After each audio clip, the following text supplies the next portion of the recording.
जब कुछ ना था, ना जमीन, ना आसमान, ना सूरज, ना चांद, ना वक्त का कोई पैमाना। बस अल्लाह था जो हमेशा से है और हमेशा रहेगा।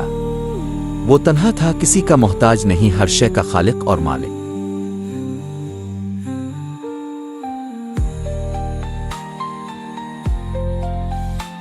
फिर अल्लाह ने चाहा कि कायनात को पैदा करे। इसने फरमाया कुन यानी हो जा, और लम्हा भर में सब कुछ वजूद में आना शुरू हो गया।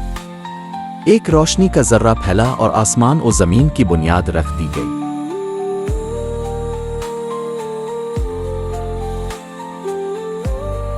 इब्तिदा में आसमान और जमीन एक साथ जमी हुई थी।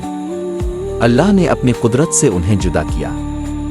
बेशुमार कहकशाई, सैयारे और सितारे वजूद में आए। हर सितारा अपने मदार में चलने लगा।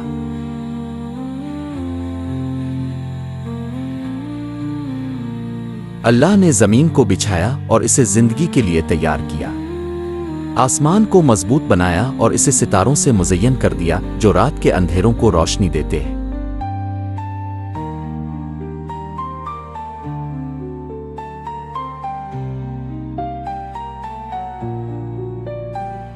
पहाड़ गाड़े ताका जमीन हल ना सके, वादियां बनाए, चश्मे जारी किए और सब्जा उगाया ताका इंसान और जानवर फायदा उठा सके।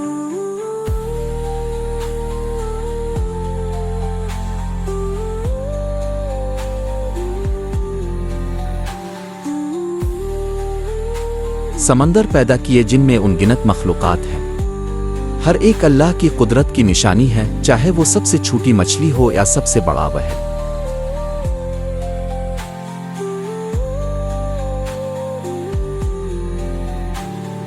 दिन और रात का निजाम बनाया।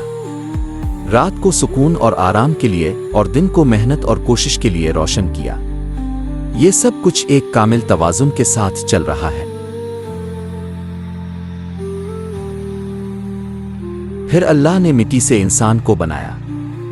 हजरत इदम की सूरत में पहला इंसान पैदा किया और अपनी रूह खून की। ये वो शर्फ है जो किसी और मखलूक को नहीं मिला।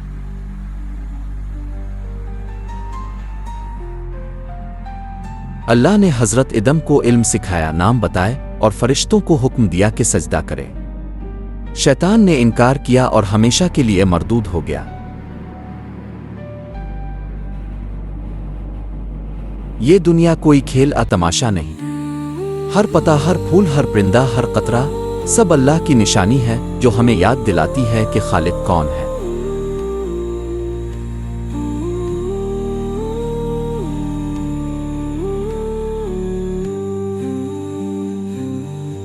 एक दिन ये सब खत्म हो जाएगा।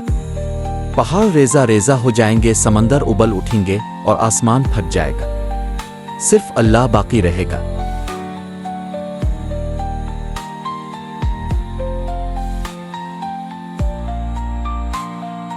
ए इंसान, गुरूर ना कर, ये सब नेमतें तेरे इख्तियार में नहीं। अपने रब को पहचान, इसकी इबादत कर और इस दिन की तैयारी कर जब तेरे हर अमल का हिसाब लिया जाएगा।